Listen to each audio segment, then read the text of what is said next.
all of a sudden it feels like this coming week could be a big one for the CrossFit community. So I figured I would make a video just to talk about what I think might be going on. I mentioned in my last video that there was going to be an announcement about CrossFit's next era in their marketing on Monday, today, when you're watching this video, when this video comes out.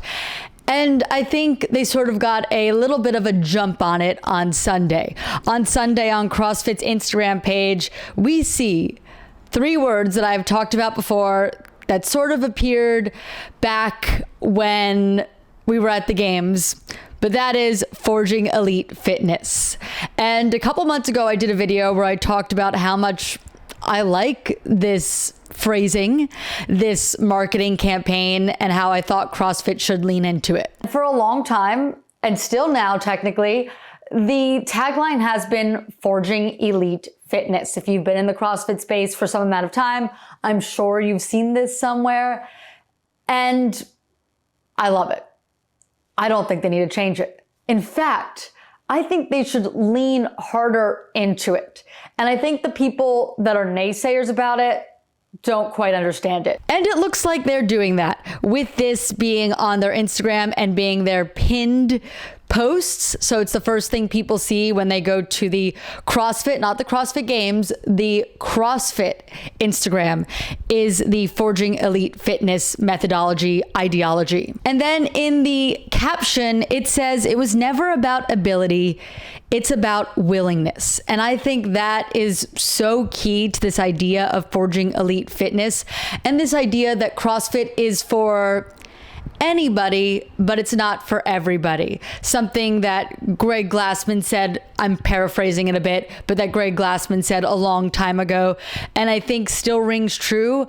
There was a time where it felt like CrossFit was leaning into, oh, maybe CrossFit is for everyone. Like we should be talking about it as something that is accessible for absolutely anyone. And I think that ended up sort of faltering. It didn't work as well as maybe CrossFit had hoped a few years ago, and they sort of started to lean that direction.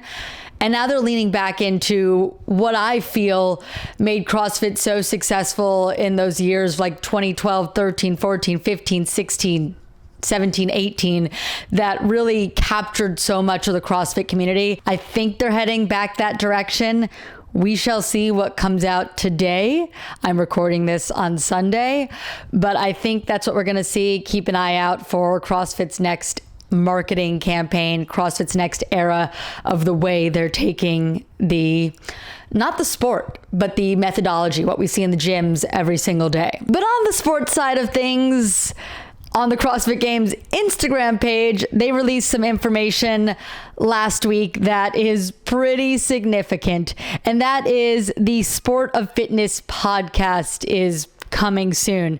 That's going to be hosted by Chase Ingram every week. And this Wednesday is the first week of it already. And I'm thinking this is a really big way to start off this podcast. It does say in the caption that Chase will be sitting down with notable athletes, coaches, and prominent figures within the sport of CrossFit every week, it sounds like. But the kickoff episode, it's a big one. So it says it's going to air live on the CrossFit Games YouTube channel. And I think the CrossFit community really loves this live podcast format right now. So they are leaning into that and doing what has been working so well for people like Savan and even Clydesdale Media, doing the live podcasts, having people in the comment section being able to interact with each other. I don't know if they'll be pulling up comments the same way some of those other groups do, but they might be, and people will certainly be able to react in real time in the comments, which is something people have been enjoying a lot. So they are taking a page from that book and what has been working. But the kickoff episode airs live on the CrossFit Games YouTube channel Wednesday, October 22nd. That's this coming Wednesday at 1 p.m. Eastern. That would be 10 a.m. Pacific time, with special guest Tia Claire Toomey. You don't get much more prominent than the 8-time winner of the CrossFit Games. Maybe Rich Froning, but I don't even know. I kind of agree with Dave Castro when he says that, again, paraphrasing, but that Tia may be one of the most significant, if not the most significant CrossFit athlete of all time, because she has won so many times and has done it after taking a break to have a baby, which makes it just even more incredible. Has done it twice since then. The first time she came back, she did it already. So it's incredible. I think it's inspirational to a lot of people, women especially in the space, who come back to CrossFit after having a baby. How good can I be again? You can be pretty good. That's what we've learned. So they're having Tia Claire Toomey, and they are announcing the 2026 CrossFit Games location. Big news. People have been waiting for this. This is still super early to announce a new location. When we knew the location year after year, we knew it, right? Well in advance. But when we've been getting new locations, it usually seems to come out a little bit later than this. So this is great for people's planning purposes and great for building excitement for the 20th CrossFit Games. I have my guesses, or my guess of where this could be based on what some people have told me. I'm not sure I'm going to say anything about exactly where I think it might be, just because I don't want to spread anything that is incorrect, right? We're going to know very soon, but I will talk about where I don't think it's going to be. We know it's not Albany. Madison was a big topic of conversation because this is the 20th Games, going back possibly to their roots. Madison isn't really the roots, but going back and doing something that was really successful and being somewhere that was very successful. Madison was a pretty successful era of the CrossFit Games, but I think Madison was fairly expensive. And I think CrossFit is still in a place of possibly going to sell, trying to make themselves look profitable. I don't know if Madison is the right place to do that. Madison was a big facility. It's not a big city, right? So that might make it a little bit more reasonable. But Madison and CrossFit's footprint in Madison was huge. That facility is huge. The area where they were doing the run courses and the bike courses, that's usually a dog park. Carson has played there before when I used to live in Madison. That is a lot of space to rent out for, I'm guessing, 2 weeks probably to prepare for the games, and the games having been when they were in Madison, like 5 or 6 days between the age groups and the individuals and teams. I don't think they're bringing the age groups back with the CrossFit Games, so they don't necessarily need a space that big. I don't know if they could rent out a portion of it, or if that even makes sense for the Align Energy Center, if they can get other people to rent out the whole thing. I just think that facility is too big and doesn't work for this current era iteration of the CrossFit Games. So I don't think it's going back to Madison for that reason, for the finances, because it's so big. And they basically built that whole place out. They built so much there. So they built that whole stadium outside. It's a lot. It was a big undertaking. I just don't think it's the right place financially for CrossFit right now. Maybe the community would have loved it, but financially, I just don't think it's the ideal location. Carson was another big talker, also had 2 facilities, but we saw when they did semifinals there 2 years ago, 2024 semifinals, so like a year and a half ago, that they could just rent out a portion of it. They just used the tennis stadium. They did not rent out the soccer stadium. But I think the tennis stadium would be too small for the entirety of the CrossFit Games. And it's all outside. It's very hot in that area outside. 2024 CrossFit Games, heat became a big element with the tragedy that happened there. It became a big talking point. Whether or not the heat is actually to blame is not for me to determine, but I do think it's something that could be a factor in what happened in Lazar's death, possibly. And it was something that was talked about a lot and how it impacted the athletes for that outdoor event. So I don't know if going back to Carson, somewhere that can be very, very hot that time of year, is also the right fit. But I do think that West Coast could still be a good fit, especially because the CrossFit Games began here on the West Coast. So I would lean more towards thinking, and if I had to make a guess, that it's going to be on the West Coast. But very soon we will know that actual answer. I will try to make a video as soon as I can after that. That time is actually very bad for me with my work schedule, but I will try to get out a video within, a day of that announcement coming out to talk a little bit more about our new location of the CrossFit Games and whatever Tia may say. Some people are talking about, like, could this be Tia retiring? I just don't think that's what's going to happen. Could it be a pregnancy announcement? Now, I think that one could be more of a possibility. I don't think she would choose to retire if she does happen to be pregnant, because she could take off another year and then try to come back again. And she's retired a lot and acknowledged that and the possible annoyance that may be for some of the fans. I still love competing, and I don't think that will ever disappear, and it's freaking hard to retire.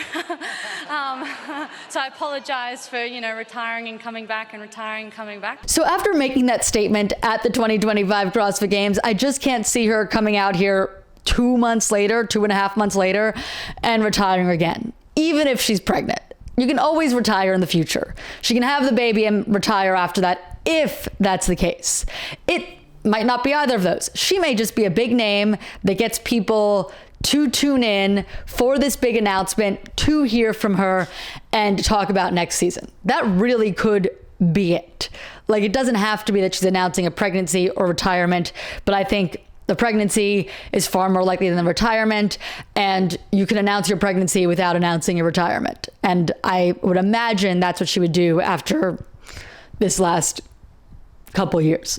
So we'll see. That's my prediction. And to wrap this video up, we had Crash Crucible this weekend. It was a fun competition to watch. I do think at the end of the day, the people I would have expected to end up on top did do so. So we didn't have a ton of surprises, but we did get to learn some more about some other athletes and maybe who to watch for the 2026 season, aside from the top of the leaderboard, which I think are people we already anticipated watching for the 2026 season.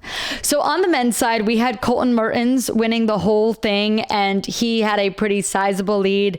He had 519 points over Quinn Robinson's 444 points. That's the first name I think we may have to watch.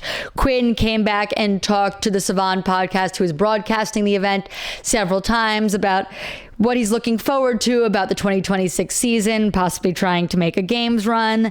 This was a very good showing for him in a field that has games athletes. Colton Mertens, obviously a games athlete. Sam Demeester has competed on a team. Chris Ibarra has competed as an individual. Nate Ackerman has been very close. People who are very good semifinals athletes, as well as people who have made the games. Other men on this list: Max Krieg, Matthias Porter, John Wood. So we have a few names of people here that are competitive. But Colton Mertens looked like he was going to be the man to beat, and was. He finished with almost an 75 point lead over the second place athlete, and that really grew in that final event. They used P-score in this, so the scoring is a little bit different and a little bit less predictable. It has to do with performance and the differentials, how much better you do than the people around you. So Colton won that last event pretty handedly, and Quinn finished in 14th. So this may have been a little bit closer prior to the final event. And in third, we had Mayhem's Sam Demeester, and Chris Ibarra was right off the podium, but I don't think Chris Ibarra was really peaking for this. He doesn't tend to do as well in these off-season competitions, so nothing too crazy there, and I don't think anything to be concerned about. Let's head over to the women's side and what we saw over there. And in first place is the athlete I thought would be in first place, but an athlete that we're seeing come back, kind of like I talked about Tia earlier. It's a little bit of a callback to that. But that is Paige Powers, or Paige Rogers. I'm not sure exactly what she wants to go by right now. I think it is Rogers, but it says here Powers. So we'll go with Paige Powers since it's what's on the leaderboard. Paige Powers had a baby like 8 months ago, I think in February, and Now she's winning this competition. Again, had a fairly good lead over the rest of the field. Didn't win as much as Colton did, although she won 2 events, but had all very solid finishes. Colton had like a 9th in there. Paige didn't have anything that far. She was 5th, 1st, 4th, 3rd, 4th, 1st. So just very well-rounded. Paige is coming back. She says her strength is the thing that still needs to get back, but her endurance has gotten better. I think we're going to see her looking really good in the 2026 season. So I would have picked her to win because she has been looking good on social media, what we've been hearing from her. And she is a former games athlete. She was somebody who was a top 10 contender all the time. And that's just a little better than the rest of the field here. And we've seen people come back from pregnancy and be very impressive. Tia, Andrea Nisler, when she went to the Masters Games shortly after giving birth, and winning it. So I just think that we've seen women show us what you can do after having to take a little time to recover from becoming a mother. And I believed Paige could do what we've seen from these other women, and I think she is doing that. In second, we had Maddie Fouts, who looked really good all weekend as well. That may be a name to look at more into the 2026 season. And in third, we had Reese Littlewood, who almost had a bit of an experience like Lydia Fish had last year, where she was in a podium position, kind of did poorly on the final event. Reese finished in 17th. She'd have 2 17th place finishes, but that's a hard position to be in when you're holding on to that last podium position, then finishing 17th in the final event. You don't know what's going to happen. And she managed to hold on just by less than 5 points over Samantha Pugh for that final position on the podium. I think Reese is someone we've already been keeping our eyes on. This past season was her first season as an individual and no longer a teen. She caught some people's eyes at Syndicate, and I think we're just seeing the continuation of that here with her getting onto the podium at Crucible, which is an event that has some pretty tough workouts usually that challenge people in some different ways than semifinals, more similar to games ways with some more odd implements like the pig that they had to push. So I think this bodes well for Reese, who's still like 19 years old and has so much time to make that jump into the games field. We've seen athletes take a couple years like Alexis Raptis and then be top 10 games athletes. So she doesn't have to make that instant jump like the Emma Lawsons or like the Olivia Kerstetters.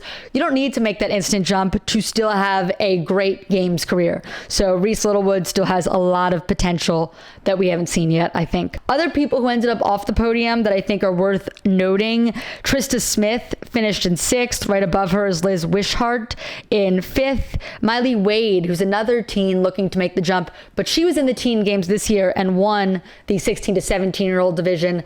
She finished in 7th place. Miley is someone I would keep our eyes on going forward and has so much potential and so much time to continue to get better.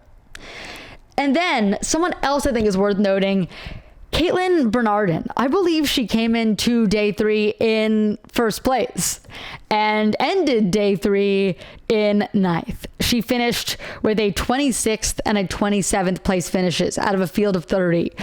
Really did not do well on this final day of competition. A little surprising, but not the most surprising. I think that I still believed Paige was going to win it, even though Caitlin was slightly ahead of her coming into day 3, but I don't think I expected Caitlin to be in 9th at the end of day 3. 10th is Kyra Milligan, who just didn't look quite as good as what we'd expect from her as a former games athlete, but again, off season. Caroline Stanley might be even more surprising in 12th place position. And then possibly the most surprising, Erica Folo, who is someone that people have talked about making the games eventually. She was in 25th. So that wraps up Crucible. Just a quick look at that competition. If you want to check out those events, you can watch them back. They are on the Savan Podcast channel here on YouTube. And we've got a lot coming up. Like I said, this week I thought would be dead, and all of a sudden has turned out to be a very interesting week, which is why I wanted to bring your attention to it before it happened. And then next week, like Halloween weekend, we have Rogue Invitational. and that's always a huge event. So make sure to come back for all of that content as we preview that. Make sure you subscribe so you don't miss it. Leave a comment if you have anything to add. I appreciate you all for watching. Carson and I took a long walk around the lake, and I think he's sleepy and annoyed that I'm waking him up. Say hi. Oh, nope. Okay. We're gonna let him sleep. Bye. Did I wake you up? Are you mad at me now? I love you. Carson, you wanna go outside? You always wake up for a walk.